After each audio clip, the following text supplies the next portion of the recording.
The night I turned 62, I sat alone at the kitchen table with a piece of cold birthday cake in front of me and a phone that hadn't rung once. Not from my wife, not from her daughters, not from anyone who lived under the roof I had paid for over the past 11 years. I didn't blow out a candle. There wasn't one. I just sat there in the quiet, listening to the tick of the clock above the stove, and I thought, this is fine. This is just how it is now. I had gotten so good at telling myself that. Her name was Diane. I met her at a church potluck in the fall of 2013, 14 months after my first wife passed from a long illness. I wasn't looking for anyone. I want to be honest about that. I was just a 60-year-old retired civil engineer trying to figure out what the second half of his life looked like when the person he had planned it with was gone. Diane was warm. That was the first thing I noticed. She laughed easily and she asked questions, and she actually listened to the answers. She had 2 daughters, Cassie, who was 24 at the time, and Renee, who was 19, both still living at home. Diane had raised them mostly on her own after her ex-husband, a man named Gerald, had walked out when the girls were young. She didn't talk about Gerald much in those early months. I respected that. Everyone carries something. We dated for about a year and a half. I met the girls at Thanksgiving 8 months in. Cassie was polite in the way that meant she was withholding judgment. Renee was warmer, more like her mother, and she hugged me goodbye that first night, which surprised me in a good way. I remember driving home thinking, this could work. This could actually work. We married in June of 2015. Small ceremony, backyard, maybe 30 people.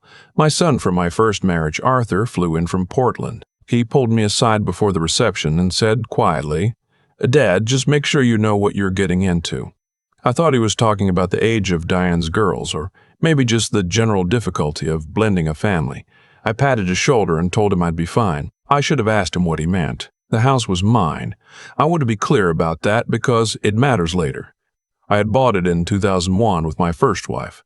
Paid it off in 2001 with my first wife. Paid it off in 2019.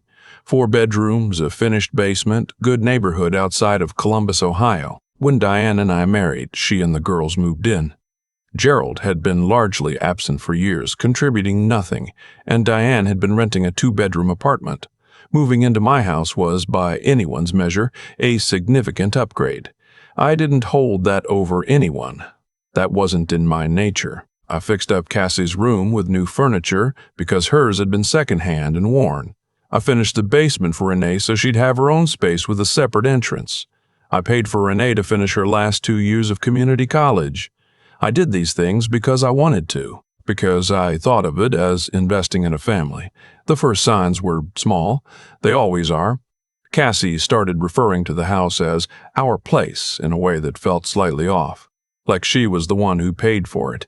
Nothing I could point to directly, just a tone. Diane would ask me to clear my tools out of the garage because Cassie needs space for her things, and I would do it without saying much.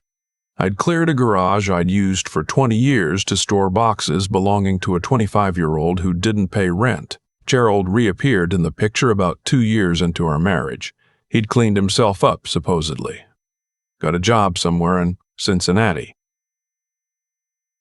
Diane mentioned he was calling again, that he wanted to be back in the girls' lives. I told her that was between her and the girls, and I meant it. I had no intention of being the kind of man who kept a father from his children, even one who had been largely useless for 2 decades. What I didn't expect was how quickly Gerald went from calling occasionally to coming over on Sundays, and then from Sundays to also Thursdays. And then one Thursday I came home from a hardware run and Gerald was sitting at my kitchen table eating leftover pasta out of my refrigerator, while Diane stood at the counter making coffee for her. I set my bag down. I set my bag down. I said hello. Gerald nodded at me like I was a neighbor who'd wandered in. That night I told Diane I was uncomfortable with how often Gerald was in the house.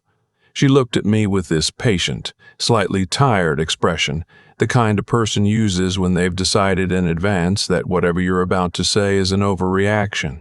She said the girls needed their father. She said I had to understand that. I said I understood.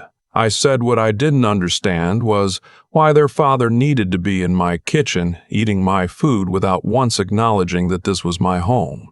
She went quiet. Then she said, "I didn't realize you kept score." I let it go. I was good at letting things go. Over the following year, Gerald's presence became a kind of background fact in our household.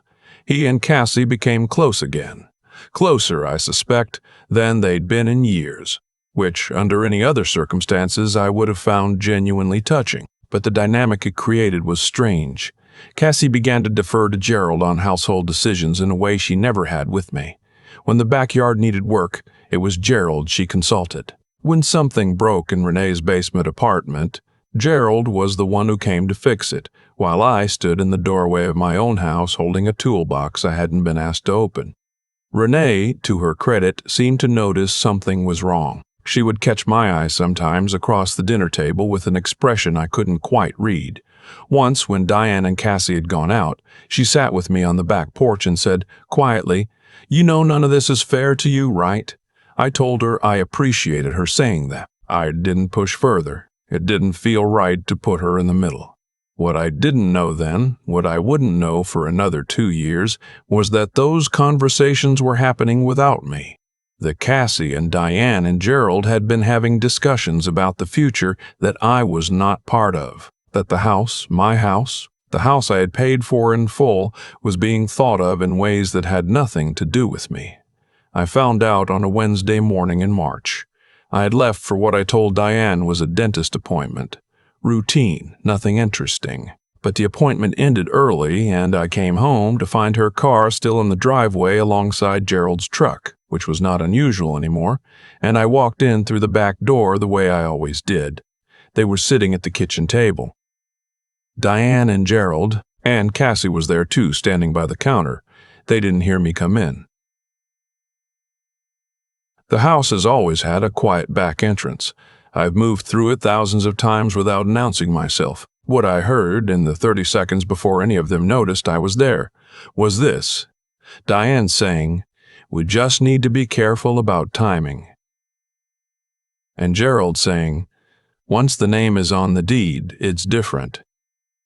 And Cassie saying, "He won't fight it. That's not who he is." There was a moment, a strange, underwater moment, where I stood completely still and the refrigerator hummed, and I understood that the sentence I had just heard was about me, that I was the he, that my not being a fighter was being discussed as a useful quality, the way you'd note a useful feature of a tool. I walked in. The three of them went quiet. Diane stood up. She said my name with that particular note of surprise that was also, unmistakably, the sound of someone recalculating. I looked at Gerald. I looked at Diane. I looked at Diane. I said, "I'm going to go for a drive." I didn't raise my voice. I didn't say another word. I went back out the way I came, got in my truck, and I drove to a parking lot about 2 miles from the house, and I sat there for a very long time. I am 62 years old. I have been an engineer for most of my adult life. My job was always to look at a structure, a bridge, a building, a drainage system, and assess what was actually holding it up, and what would happen if a key element failed. I spent 40 years being very honest with myself about those calculations, even when I didn't like the answer. I had not, apparently, been applying the same honesty to my own home. I called Arthur that evening from my truck, still in that parking lot as the sun went down. He answered on the second ring. I told him what I'd heard.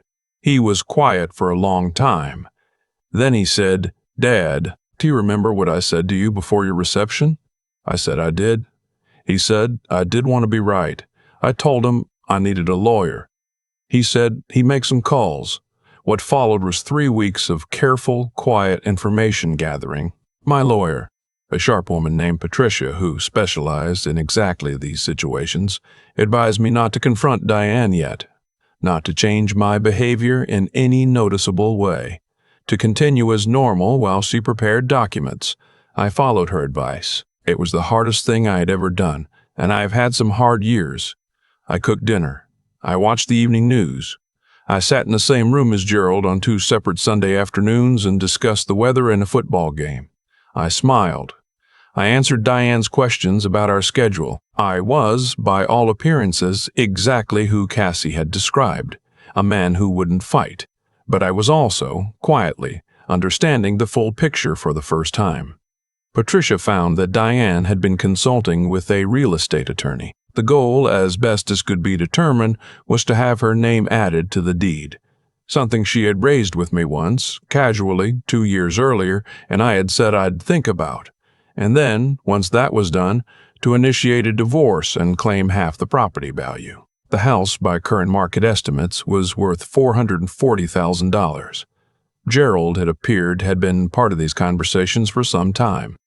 Whether he and Diane were in a relationship or whether he was simply a useful advisor, Patricia said it didn't matter for our purposes. What mattered was the house. Her name was not on the deed. It had never been on the deed. And Patricia told me very clearly that as long as it stayed that way, I was protected. I kept her name off the deed. I had kept her name off the deed. I had kept her name off the deed for 11 years without fully understanding why. I had meant to add it eventually. I had simply never gotten around to it. I have thought about that a great deal since. On a Friday evening in April, I sat down at the kitchen table, and I waited for Diane to come home from wherever she had been that afternoon. When she came through the door, I was sitting with a cup of coffee and a folder of documents from Patricia's office. I didn't say anything right away. I let her put her purse down and take off her jacket. Then I said, I think we both know what needs to happen. She sat down. She looked at the folder. Something in her face shifted, not guilt exactly, but the look of a calculation being revised. She started to speak. I said, I'd like you to let me finish. And then I told her what I knew. Not all of it. Enough. I had told her I knew about the deed conversations. I told her I knew Gerald had been involved. I told her I was filing for divorce and that she would be receiving papers through Patricia's office by the following Tuesday. She said, You're being dramatic. I said, I'm being accurate. She cried. I want to be honest about that because I think it matters. She cried, and it wasn't comfortable to watch, and there was a part of me that still felt something for her, even in that moment. 11 years is 11 years. But I had learned, sitting in that parking lot 3 weeks earlier, that what I felt for Diane and what Diane had been doing were two entirely separate things, and they were no longer my problem to reconcile. Cassie came home later that evening and found me carrying a box from the bedroom. She said, What do you think you're doing? I said, Moving some things. She said, This is our home. I looked at her. I said, This is my home. It has always been my home, and I wish you well in yours. I stayed in the house. That surprised them both. They had expected me to leave, I think. Expected that my not being a fighter meant I would simply walk out and let them have what they wanted without complication. Instead, I stayed because Patricia advised it and because I had every legal right to, and I set up in the master bedroom and I let the rest of the house operate as it would while the paperwork moved forward. Gerald stopped coming by. Renee called me 3 days after Diane received the papers. She was crying before I even said hello. She said she hadn't known the details, that she'd known something was wrong but not what. I told her I believed her. I do believe her. She said, I'm so sorry. You were always good to us. I told her that was enough, that I was glad she called. The divorce took 7 months.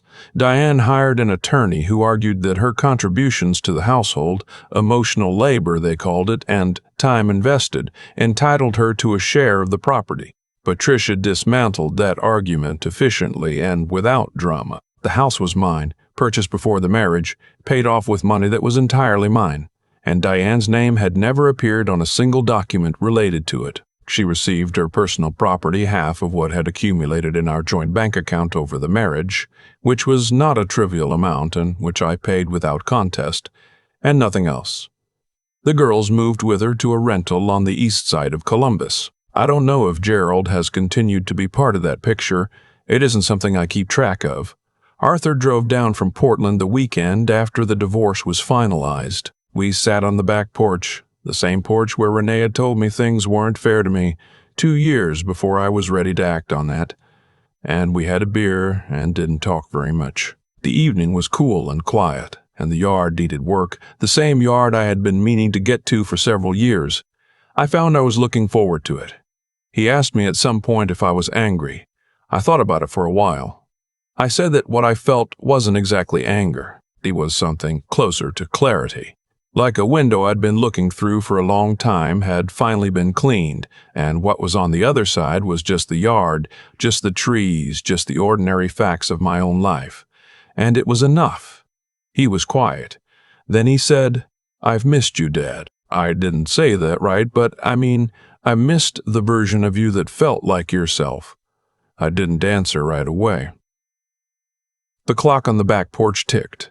Somewhere down the street a dog barked and went quiet. I said, "I've missed him too. I have lived alone in this house for 14 months now. I wake up early. I make my coffee the way I like it, too strong according to everyone who ever lived with me, and I sit at the kitchen table and I read the paper and the refrigerator hums and the clock ticks, and it sounds to anyone who might be listening like nothing at all.